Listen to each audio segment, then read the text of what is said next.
Hello, it is Jay. I am checking in at the 61% mark of Rdy Plyr 2, where, yes, we're deep into John Hughes movies obsession. Which, if you're not somebody who's jeezily fucking old like myself, in the 50s, who grew up with a fair number of these movies, Ferris Bueller's Day Off, Pretty in Pink, Uncle Buck, The Breakfast Club, and all that. I can't imagine. I mean, I don't find it that interesting.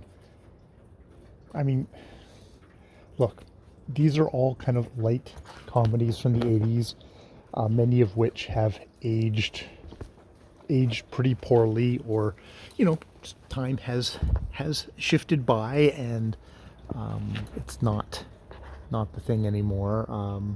And yeah, just some pretty horrendous stuff, weird science, some fairly racist stuff in them as well.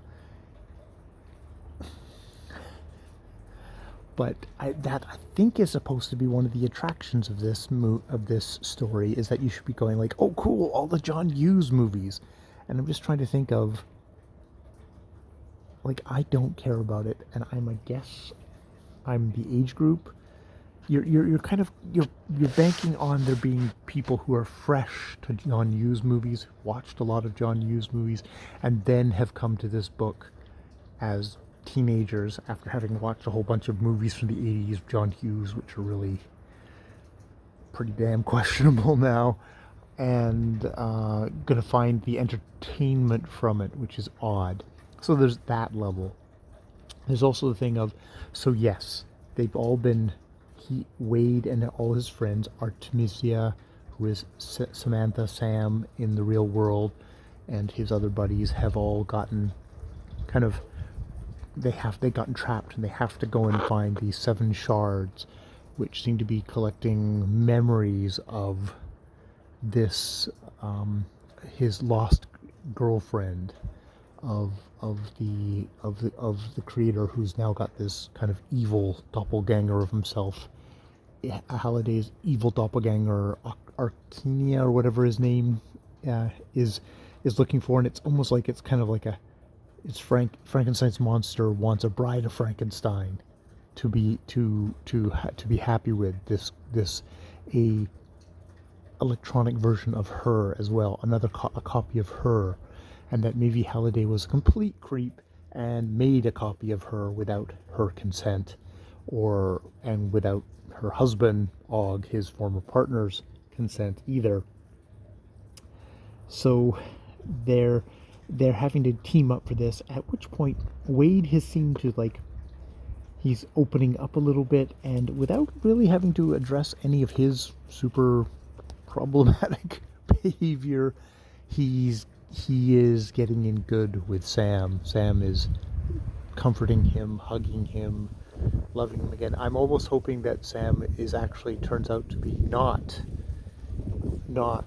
actually her, but is Halliday's evil computer twin, who has disguised himself as Sam and is buttering him up to just move him along. I don't think so.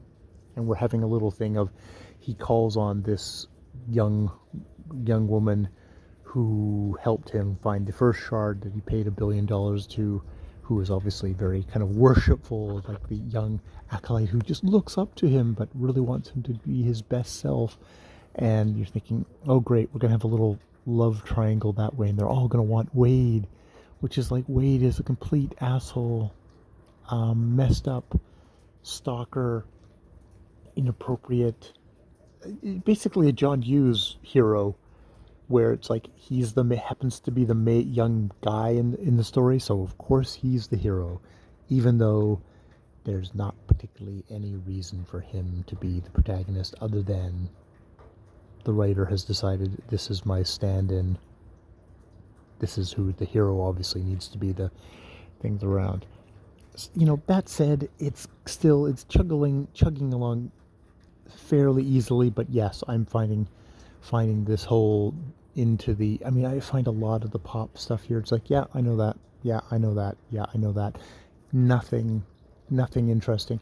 Yeah, he mentions that John Cryer's character in Pretty in Pink is deeply problematic, but that's just the skin surface reading. Ernest Cline is obviously aware that that has come up. I guess I can't even. I don't think I may not have actually watched Pretty in Pink in the day, and I haven't watched it thing that he basically stalks Molly Ringwald in that movie. But because it's the 80s, it's seen as cute, as endearing. He's taken on board that yes, they've made that criticism, but he just kind of acknowledges that and then just goes on with the story and says, "Oh, well, actually, we'll cast Robert Downey Jr. doing exactly the same thing, and we'll have better chemistry, and so it'll be that much better." Okay, which is just like missing the point. You're missing the point. Um,